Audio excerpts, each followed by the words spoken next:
Hey there, it's your boy Foxy, back for more relationship stories. They're not my kids and not my problem. Original post. About a month ago, I found out both of my children were the results of my soon-to-be ex-wife's affairs. I've had a feeling for a while now that both of them were not mine. 6 years ago when my son was born, I was the happiest I had been in my entire life. I had married my best friend, we had a child together, and everything seemed amazing. That was until he started getting older. After a few years, I started to have doubts that he was actually mine. He did not look like my child, and the more he started to grow, the more I realized just how different he looked compared to what I would expect a child of mine to look like. I am not petty or paranoid enough to let that alone drive me. It was my loose woman of a wife that really set my alarms off. Whenever she went out, she never went where she said she did. She would have huge holes in her schedule that she could never explain to me. She would refuse to allow me to interact with anyone from her workplace. And a close friend of hers accused her of flirting with her significant other at the time. It did not help that soon after our son was born, her lies started to catch up with her. Still though, I loved her like the fool I was. She told me up and down how much she loved me whenever one of her lies caught up with her. She had convinced me that despite the fact she was a lying and manipulative woman, that she wasn't a lying, manipulative cheat. Last year, she got pregnant again, and I still held out a small bit of hope that it was mine. But when her daughter was born, it was obvious she was mixed race. I refused to sign the birth certificate, and the paternity test I demanded afterwards proved my suspicions right all along, that neither of them are mine. The day I got those test results were the day I filed for divorce from my ex and walked away from the family I had created. I knew that it would destroy her son's life to see me walk out, because despite my concerns, I was the best dad I could be to him. I loved him with all my heart and put in 110% into being the father he deserved. Now though, when I see him, I am filled with disgust. Disgust for my horrible ex, disgust with myself for not trusting my instincts, and disgust that the last 6 years of my life have been for nothing. I have been told by multiple people now that I am a monster for leaving my son like this. My ex has tried on multiple occasions since I moved out to use him to guilt me into getting back with her. She will have him call me at random hours of the night, crying and begging for his daddy to come back. The day I moved out, she paraded him into the room as I packed my things to show me how much damage I am doing. In every conversation that he has brought up, both online and off, I am berated and shamed. That despite the fact I am not the boy's biological father, I am his dad. What I have sadly now realized is that, to most people, my own feelings mean nothing. My parents are my only supporters through all this, because even my own siblings call me a despicable person for abandoning a child like that. My feelings of betrayal and sadness mean nothing, because a child is involved. I know it is not his fault. I know that the man he called his father for his entire life just walked away. But why am I expected to man up? Why should I have to pretend everything is fine, and that I do not feel contempt for this entire situation? Why should I put my own life and feelings aside? I never was the boy's father. I loved him like one, and honestly still do, but I would come to hate and contempt him if I had to play that role. Then hate myself for not standing up and taking my own life back into my own hands. He is not my child, and even though it is not his fault, he is not my problem anymore. Now for the top comments. This story is crazy, and the same thing happened to my dad about 30 years ago.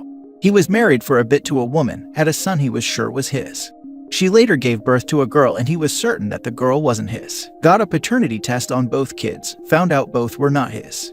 He tried to keep parenting the boy for a while, but lost touch when his ex completely lost custody of both kids due to substance use, and the kids went with grandparents. Such a crazy story with so much pain. I've only heard this from my mom though. My dad has never volunteered this information up himself. It's actually surprisingly common for women to commit paternity fraud. France made it illegal for a man to get a paternity test without the consent of his wife. The official reasoning is very telling. Paternity tests were banned in France 15 years ago.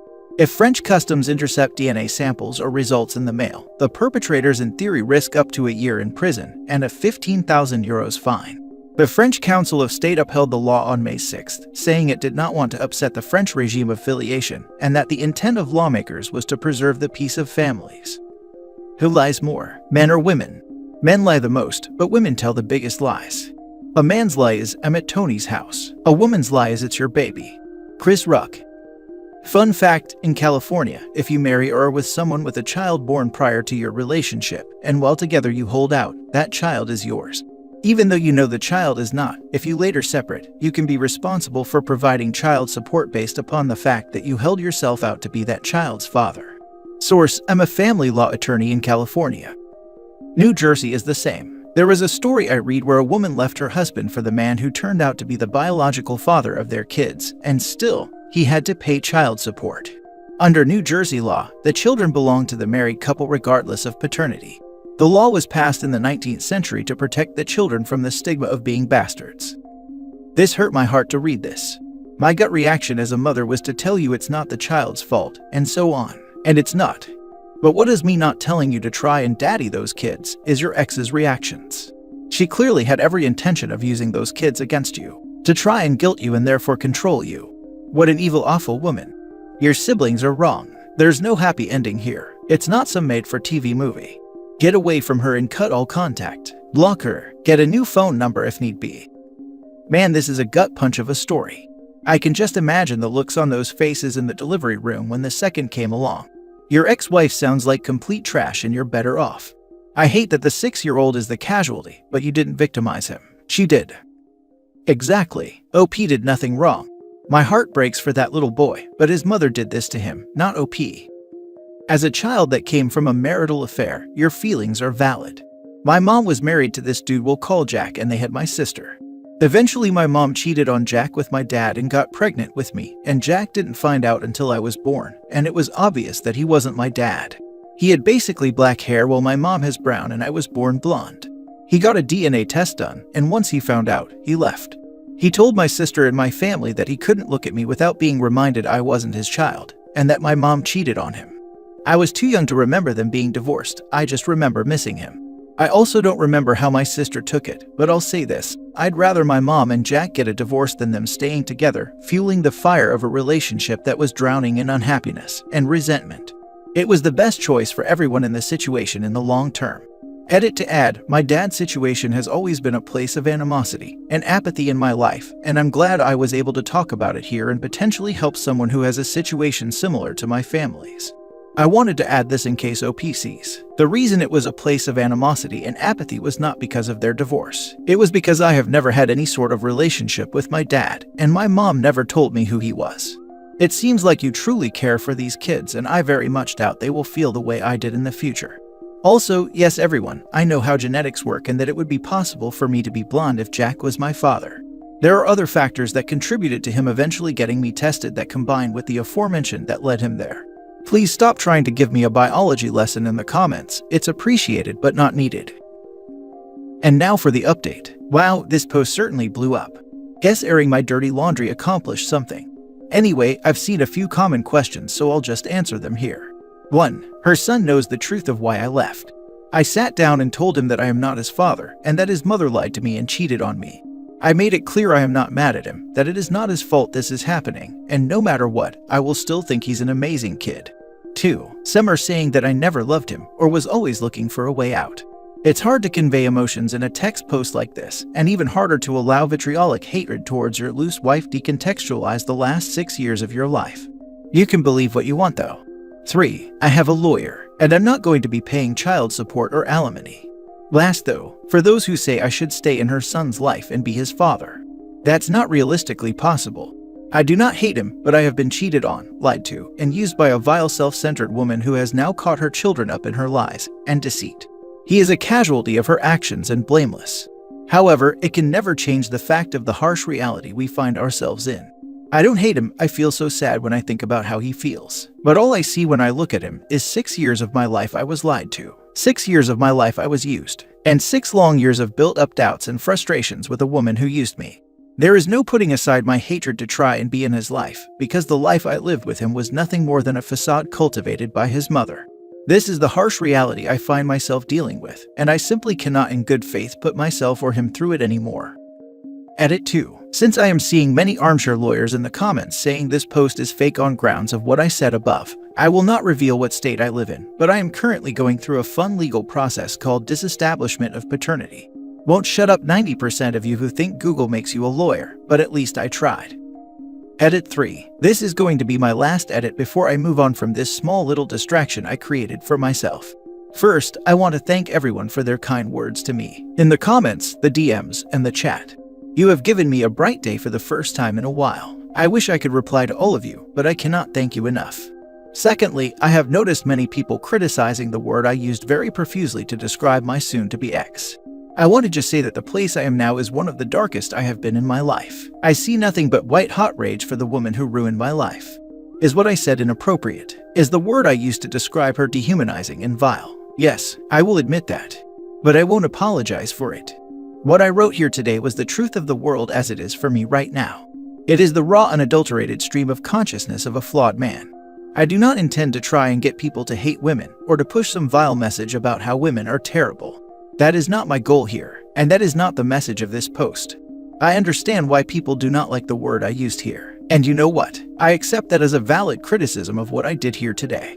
I came here today to simply find some outlet for the situation I find myself in. To rant, mourn, and deal with the complex and raw emotions that have torn me apart for the last month. A place where I can freely speak my mind. And you know what? I did that. Today was pretty alright thanks to you guys. Again, to everyone who showed me love and support, thank you from the bottom of my flawed heart. To those who came here disagreeing with me but showed me respect, thank you as well.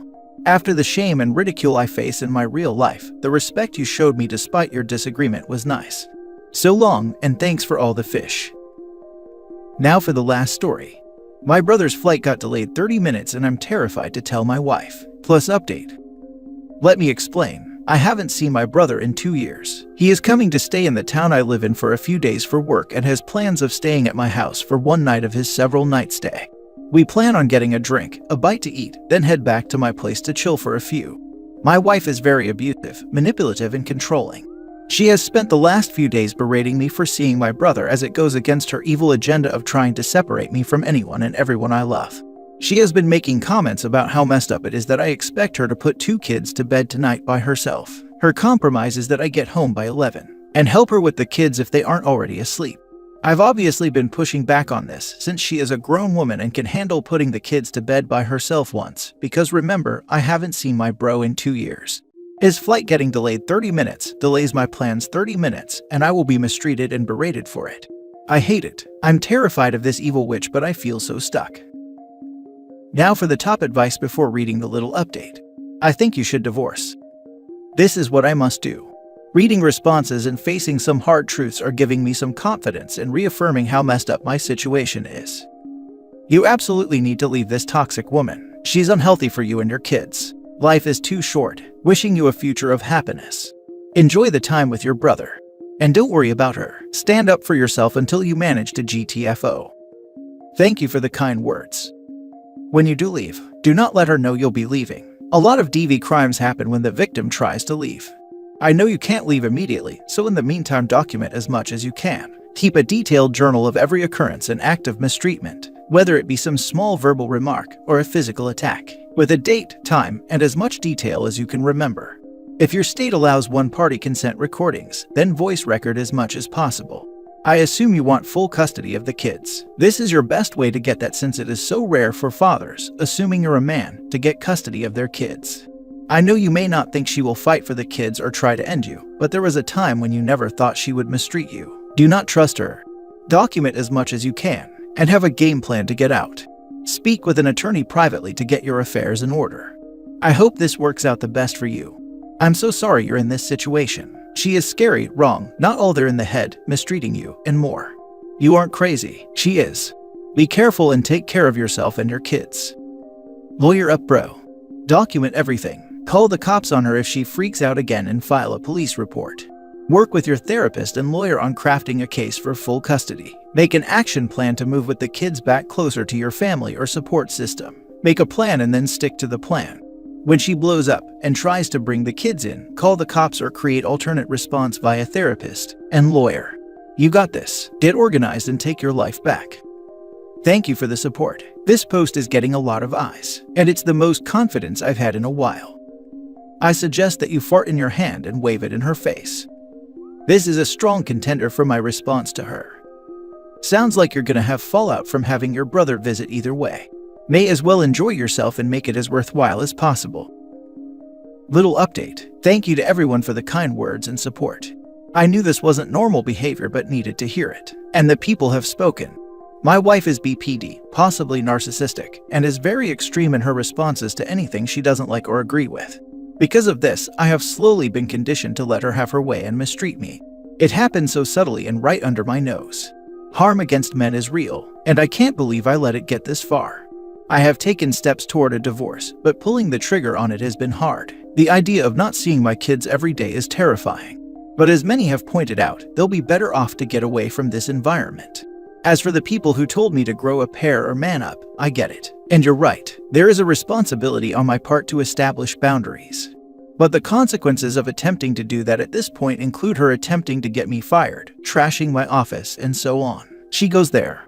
And I'm working closely with a therapist to navigate my way out with minimal collateral damage. Thank you to everyone who direct messaged me as well. Thanks again all.